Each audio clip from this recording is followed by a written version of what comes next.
Assalamualaikum warahmatullahi wabarakatuh. Pada hari ini Ustazah akan kongsikan beberapa tips untuk menjawab soalan-soalan kertas 1. Jadi apa yang lebih Ustazah nak fokuskan pada siri kali ini ialah memfokuskan kepada teknik menjawab soalan-soalan tokoh. Jadi Ustazah kategorikan tips soalan tokoh ini kepada 4 tips utama. Yang pertama, kategori tokoh. Tips yang pertama. Tips yang kedua, menguasai topik-topik popular dalam tajuk tokoh. Tips yang ketiga ialah membina jadual banding beza.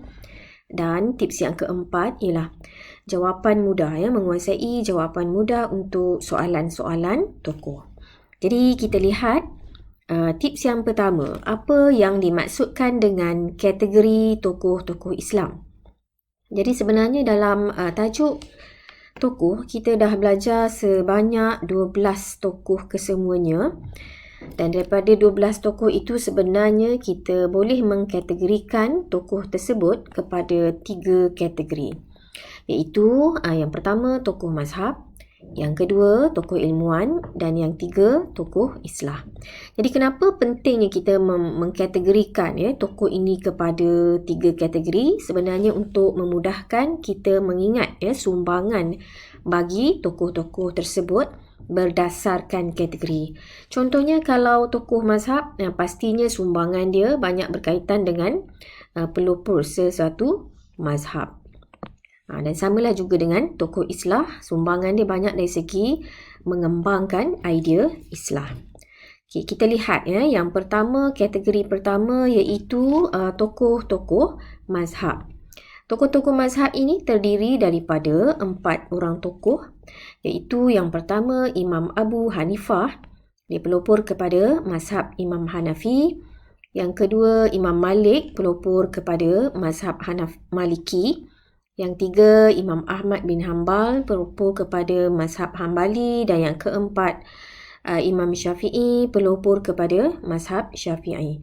Jadi apabila kita faham keempat-empat tokoh ni dia mempunyai persamaan dari segi pelopor mazhab masing-masing.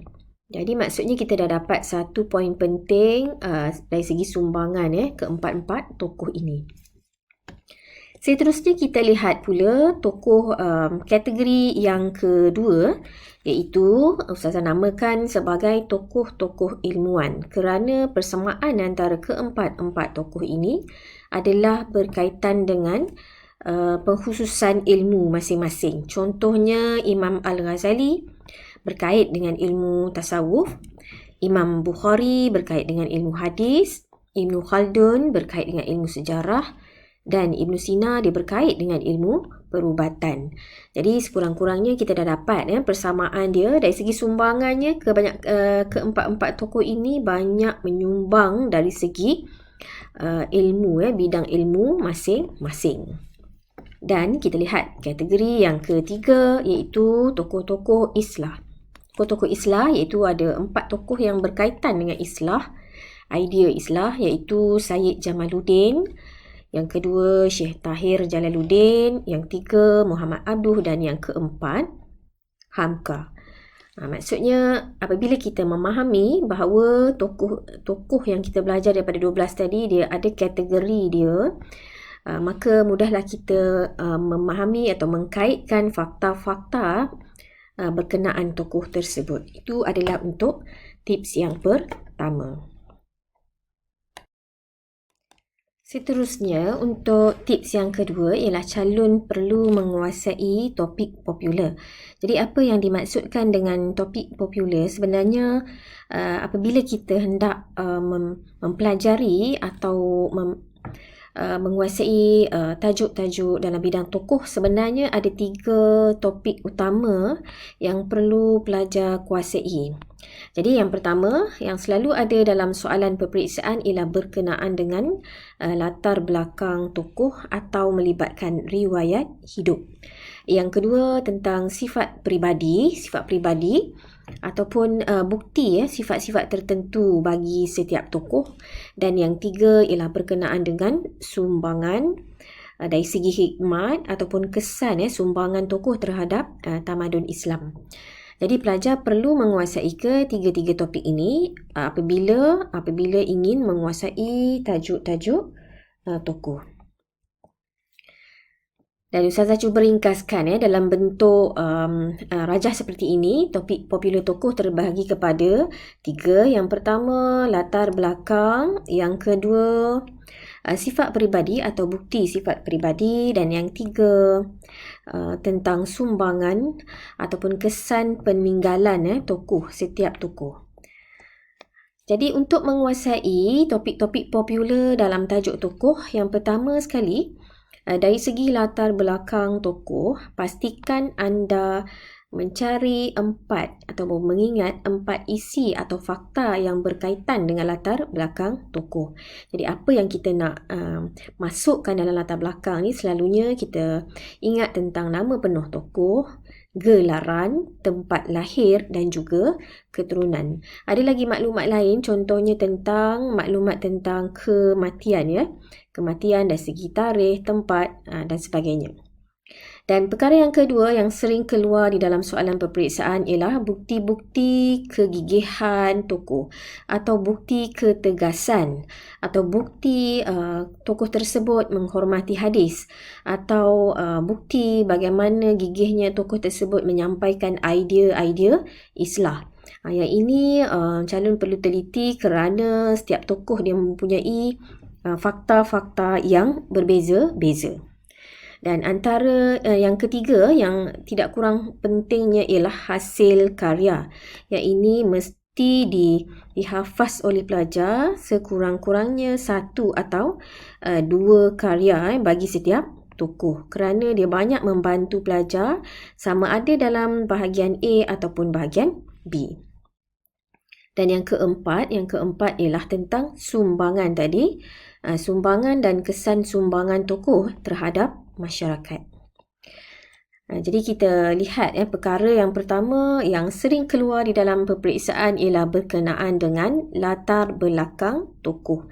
Jadi apabila keluar soalan latar belakang tokoh, apakah fakta yang kita nak masukkan, yang boleh dimasukkan di dalam latar belakang ni? Ini Ustazah dah highlightkan. Yang pertama, fakta tentang kelahiran, termasuklah nama sebenar dia, tarikh lahir dan juga tempat lahir. Dan fakta tentang keturunan boleh juga dimasukkan dalam latar belakang, contohnya bangsa, taraf hidup keluarga, sama ada kaya atau miskin, kemudian gelaran yang diberi kepada tokoh-tokoh tersebut. Dan fakta yang 3 ialah berkenaan dengan fakta tentang kematian, contohnya tarikh meninggal dunia, tempat, usia ketika meninggal dunia dan ada sebab kematian. Jadi fakta-fakta inilah yang berkait dengan latar belakang. Jadi elakkan daripada menulis hasil karya di sini. Karya tidak termasuk di dalam latar belakang. Karya termasuk dalam kategori sumbangan. Jadi tips dia untuk anda menguasai soalan latar belakang ini ialah pastikan anda ingat 4 fakta penting daripada kategori yang Ustazah paparkan ini. Jadi cuba kita lihat contoh 3 tokoh yang Ustazah pilih ini, Imam Syafi'i, Imam Bukhari dan Imam Ahmad. Kita lihat apakah fakta kelahiran yang berkait dengan kelahiran bagi Imam Syafi'i. Pastinya anda jangan tinggal untuk mengingat nama penuh setiap tokoh. Imam Syafi'i Muhammad bin Idris. Sekurang-kurangnya anda ingat Muhammad bin Idris bin Al-Abbas. Untuk nama, seandainya silap menulis nama, fakta tersebut akan dikira salah.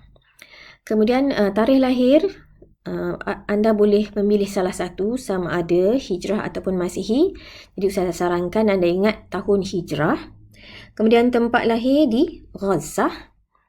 Itu untuk fakta kelahiran. Kemudian fakta keturunan, untuk Imam Syafi'i, ibu bapa dia berasal dari Mekah dan gelaran dia bapa usul fiqh ataupun Imam Syafi'i. Fakta tentang kematian, tarikh meninggal dunia, meninggal di Mesir pada usia 54 tahun. Jadi untuk kita dapatkan fakta usia kematian ini, sebenarnya kita boleh gunakan kaedah menolak tarikh kematian dengan tarikh lahir. Maksudnya kat sini kita dah ada 3 fakta yang kita boleh dapat. Kat sini kita ada 2, kat sini ada 3. Maksudnya daripada latar belakang hampir 8 fakta yang kita dapat kumpulkan. Tetapi tadi saya dah sebutkan sekurang-kurangnya 4 fakta. Maksudnya anda boleh pilihlah mana-mana fakta yang mudah untuk anda ingat. Contohnya gelaran, tarikh lahir, tempat lahir. Okey, itu untuk Imam Syafi'i. Sama jugalah dengan Imam Bukhari. Ini contoh fakta Imam Bukhari. Nama penuh, tarikh lahir, dilahirkan di Bukhara. Bapanya orang soleh, digelar Amirul Mukminin dalam kalangan ahli hadis. Dan fakta kematian dia 256 Hijrah ketika berusia 62 tahun. Dan Imam Ahmad, nama penuh Ahmad bin Muhammad bin Hanbal, dilahirkan pada 164 Hijrah di kota Baghdad. Fakta keturunannya bertemu dengan Rasulullah, digelar Al-Hakim kerana telah menghafaz 700,000 hadis. Dan fakta tentang kematian ialah 231 Hijrah ketika berusia 77 tahun dan dikebumikan di kota Baghdad. Begitulah caranya anda mengingati atau mengumpul fakta-fakta berkenaan latar belakang. Jadi boleh bina tabel seperti ini untuk memudahkan anda mengingat latar belakang. Seterusnya kita lihat pula soalan yang berkaitan dengan sifat peribadi. Jadi selalunya dia ada 2 pattern soalan. Yang pertama ditanya tentang nyatakan sifat-sifat peribadi tokoh-tokoh tertentu. Dan yang kedua selalu juga keluar soalan tentang jelaskan bukti kegigihan, bukti ketegasan, bukti kehebatan tokoh-tokoh tertentu. Jadi untuk sifat peribadi sebenarnya kita dah ada shortcut untuk jawapan yang mudah. Kita lihat, ingat sifat peribadi yang popular. Jadi setiap tokoh sebenarnya dia memang banyaklah sifat-sifat peribadi yang baik yang untuk dicontohi. Jadi cuba anda ingat sifat peribadi yang popular. Contohnya Imam Syafi'i seorang yang sangat kuat ingatan dia, tekun dan gigih mencari ilmu. Sama juga dengan Imam Bukhari. Sebab tu dia boleh menghafaz begitu banyak hadis sebab dia mempunyai ingatan yang sangat kuat. Tekun dan gigih mencari ilmu, mencari hadis dan sangat berhati-hati. Imam Ahmad ingatan yang sangat kuat hingga digelar di Al-Hakim kerana menghafaz 700,000 hadis. Mementingkan kebersihan dan kuat beribadah. Jadi secara umumnya kita lihat sifat peribadi setiap tokoh ini dia ada persamaan. Jadi sebenarnya soalan sifat peribadi ini sebenarnya satu bonus untuk pelajar mendapat markah secara percuma sebab kita boleh letak apa-apa saja sifat yang baik untuk sama ada kuat ingatan, rajin membaca, teguh dan gigih mencari ilmu dan sebagainya. Asalkan dia merupakan sifat yang baik.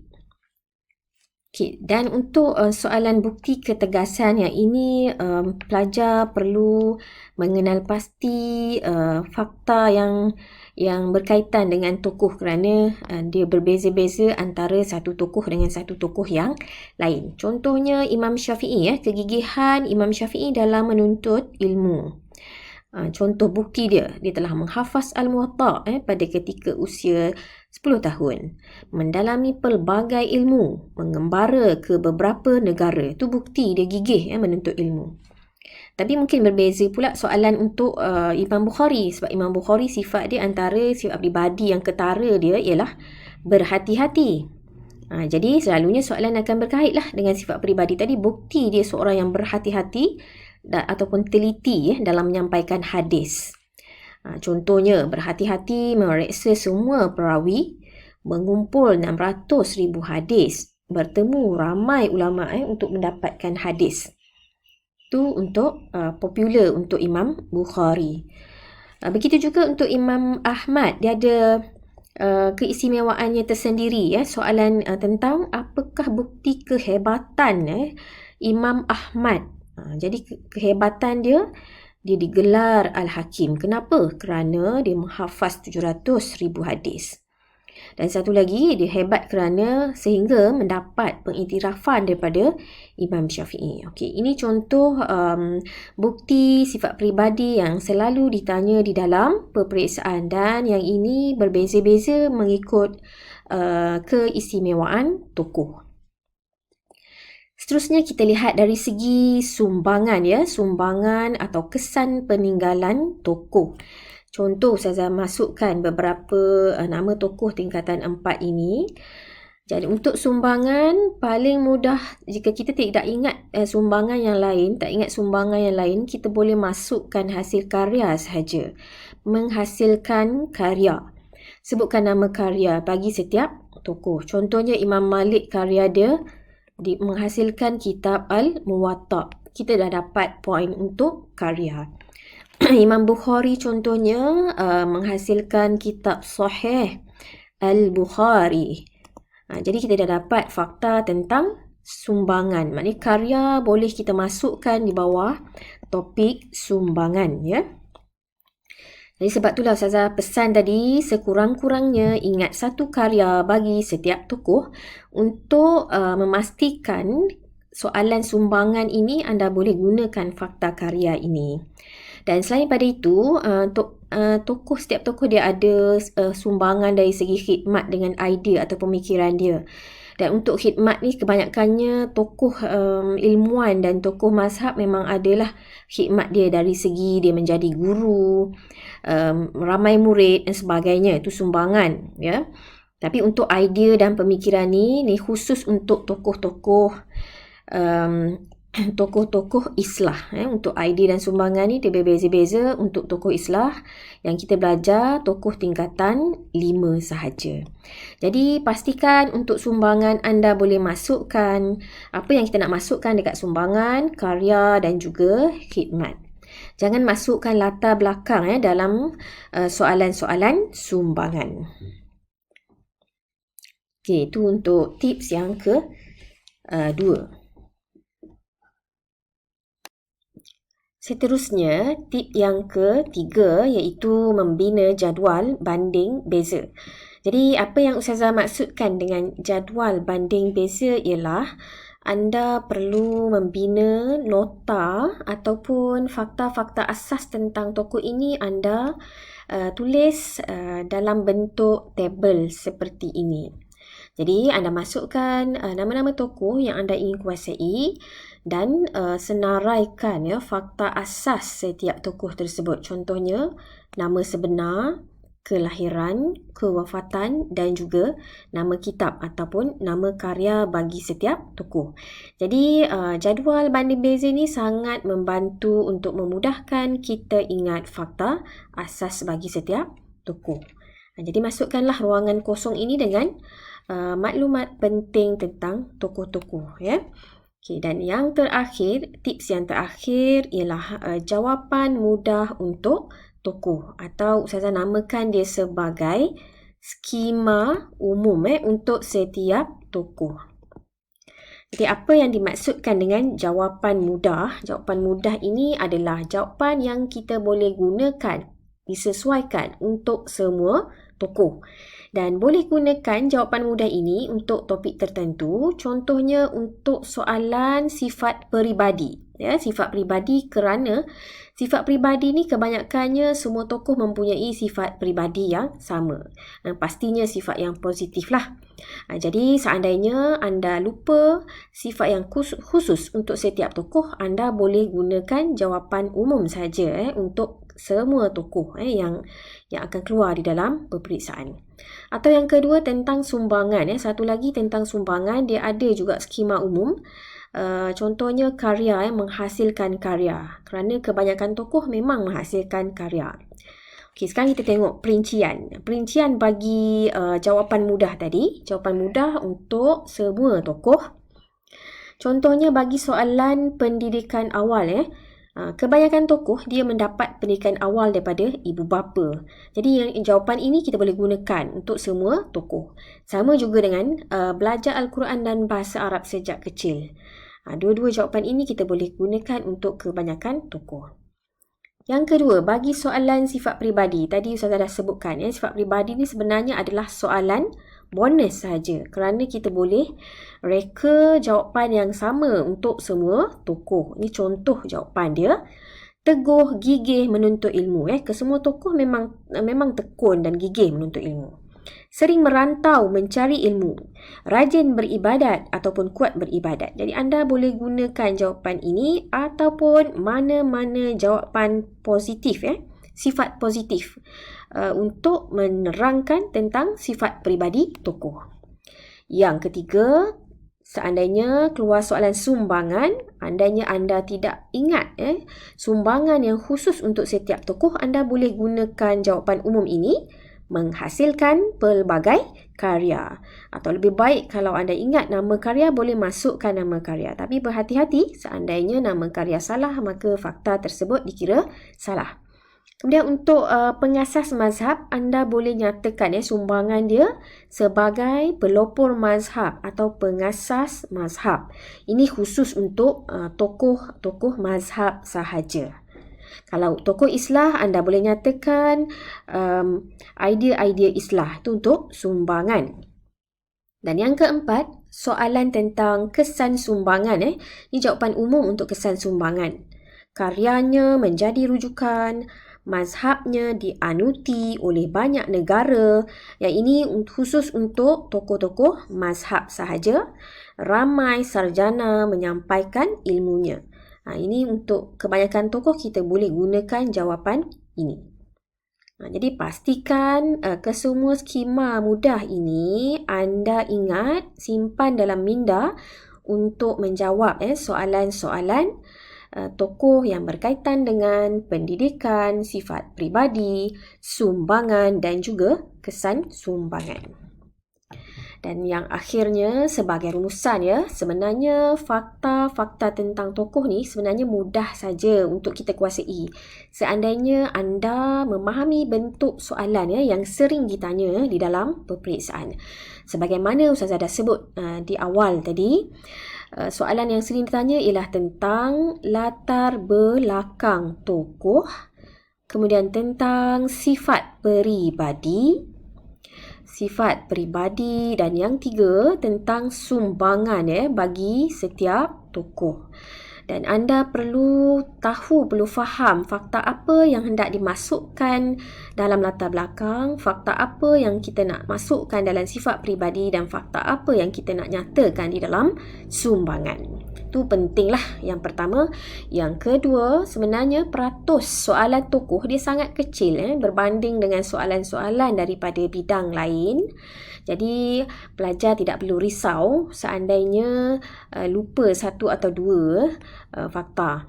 Dan yang ketiga, perkara yang paling penting untuk anda ingat dalam tajuk tokoh ialah karya tokoh. Sangat penting kerana sering juga soalan tersebut dijadikan clue di dalam soalan-soalan objektif pada bahagian A. Jadi untuk akhirnya, anda juga boleh cuba membuat latih tubi daripada latih tubi live worksheets tokoh yang Ustazah sediakan. Anda boleh dapatkan dari portal Ustazah portal Pendidikan Islam SPM. Untuk latih tubi soalan-soalan secara live worksheets. Jadi itu saja perkongsian yang Ustazah sampaikan pada hari ini. Mudah-mudahan semua tips dan teknik tadi memberi manfaat kepada anda untuk menguasai kertas 1. Jadi Ustazah akhiri dengan lafaz yang mulia. Wabillahi taufik wal hidayah. Wassalamualaikum warahmatullahi wabarakatuh.